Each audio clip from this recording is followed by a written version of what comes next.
all of this. Like, you can have a relationship like that, but that's not going to sort of make your life feel fulfilled. That would make you feel depressed. That would make you feel like, yeah, bugger that. But that's the thing. So, like, we just have to understand that, you know, if this person who I've, you know, manifested and thought was my ideal partner isn't really making me feel that on the inside, then I have to let it go, because evidently it's not right for me. And if that person decides that they want to change and all that, that's great. Do you sort of get it? Like we don't have to fix them. Just to the same, they don't have to fix us. So I can guess that most people have been, you know, in a romantic situation where you met someone who you thought was your ideal partner, but, you know, you may have had some negative traits or some negative behaviors, and they sort of didn't want to, you know, invest in it, and you sort of feel like, you know what I mean? Like, you don't have to. Like, it's okay. Like we're manifesting in every moment. Who I am is a collection of my self-identifications, my self-identities, what I think and believe is important and has meaning, the meaning I've created in life. So at any moment I can change completely who I am.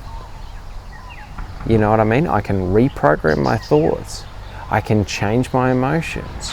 I can change my psychological structure in terms of the way that I assign and associate meaning.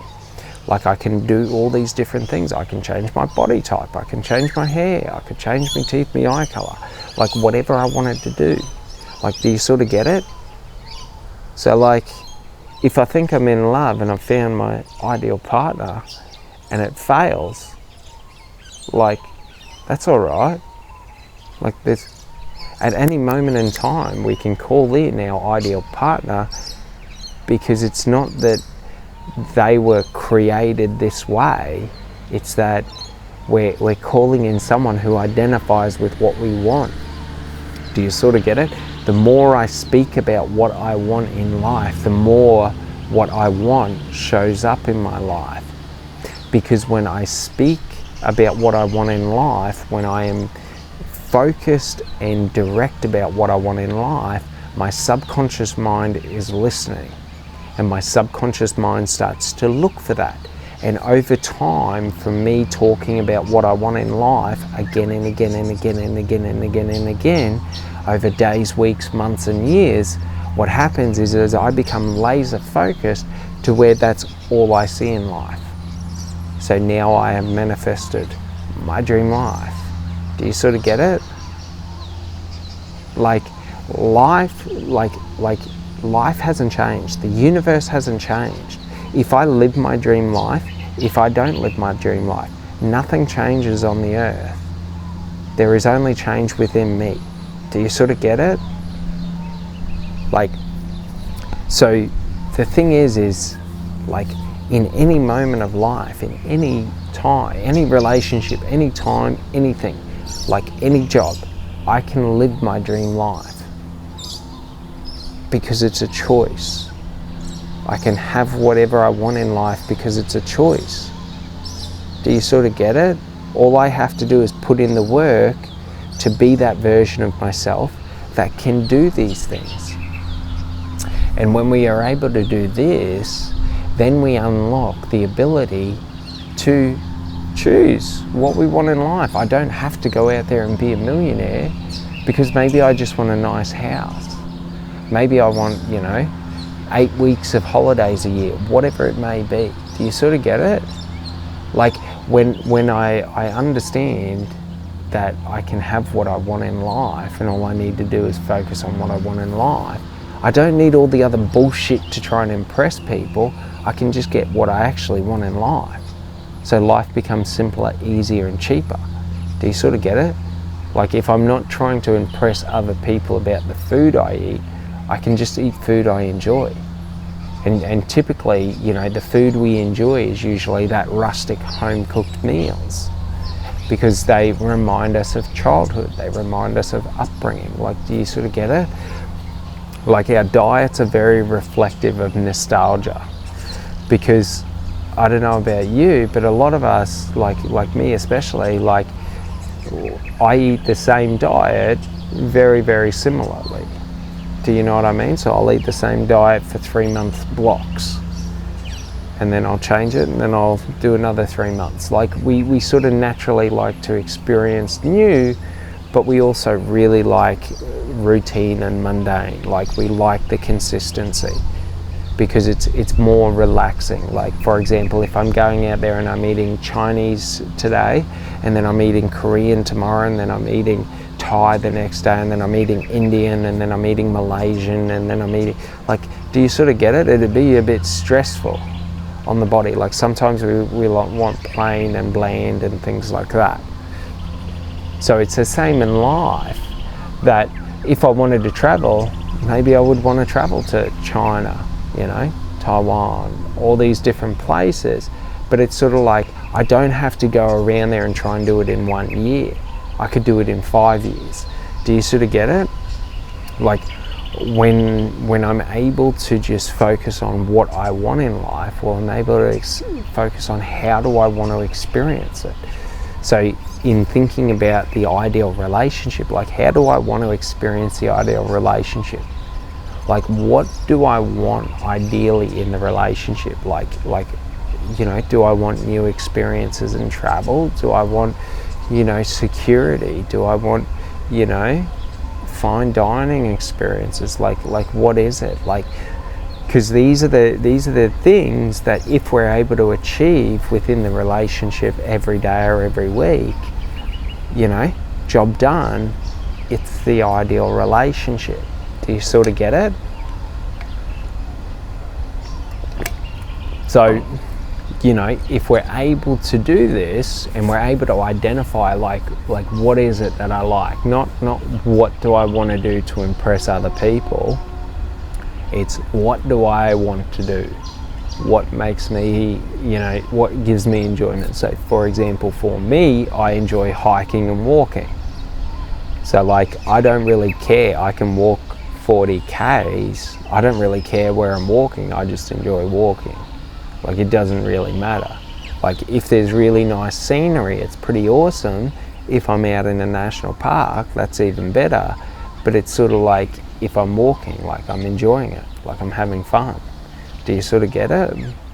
So like, if we understand this and we understand these things in context of our ideal relationship or our ideal partner, we're able to see what are the big things, you know, like the big three that if I could get in a relationship or a partner, that would create the foundation for the rest of it to come. Do you sort of get it? So like, maybe it's like family, maybe it's like travel, maybe it's like, you know, security or income or stability or leisure or luxury or something like that. You know what I mean? So it's about understanding these, and it's sort of like, if I got these, life's good. So like, it might be like family, love, you know, and, you know, care and compassion or something like that. Like, you wouldn't want to have it aligned or associated to financial positions. So it wouldn't be like, if I had a house, if I had a nice car, if I had this.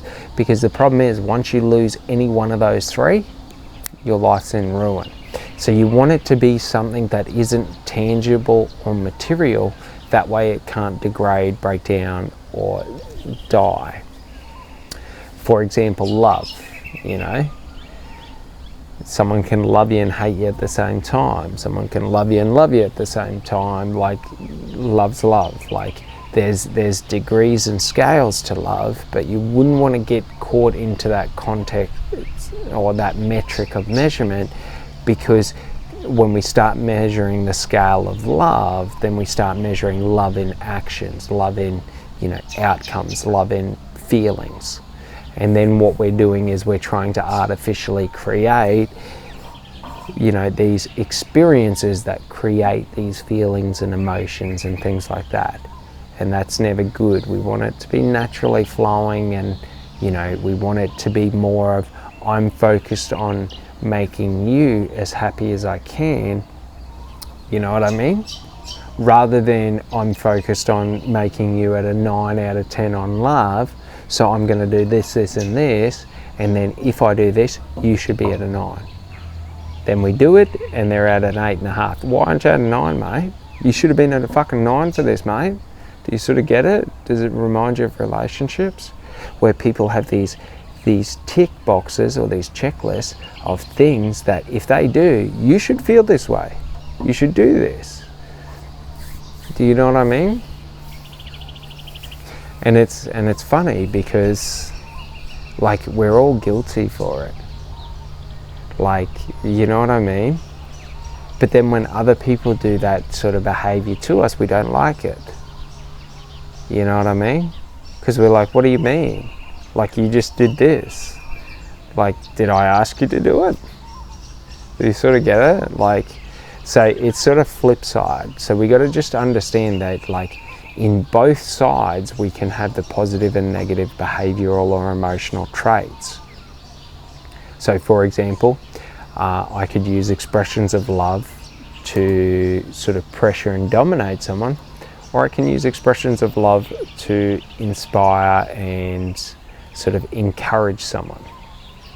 But the downside to that is that, like, it's however it's interpreted. So, like, for example, it's the same action, the expression of love, but it's the interpreted intent. So, to a certain point, you know what I mean?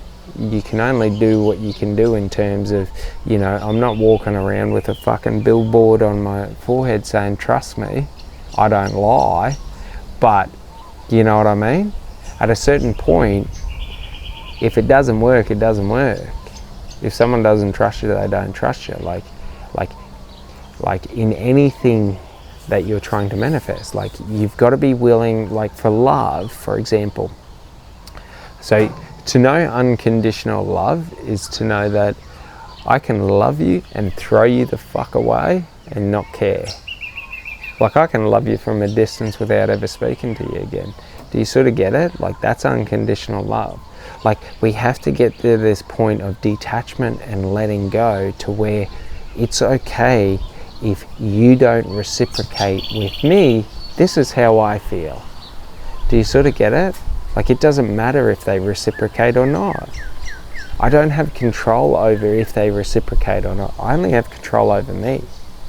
Do you sort of get it? So that takes out all the fear, because it's sort of like, if they reject me, well, I still have me, so I'm good. Do you sort of get it? Like, I wasn't doing it for them to get a reaction out of them. I was doing it for me. So if they reject me for being me, that's okay. I don't mind. Do you sort of get it? But if I'm doing it to try and get them, or to try and win, or to try and whatever, and then they reject me, well, I've lost. Do you get it? Does it make sense? So when we're going into relationships with this detachment of, you know, it's okay if they don't feel the same way. It's okay if, you know, it doesn't work out.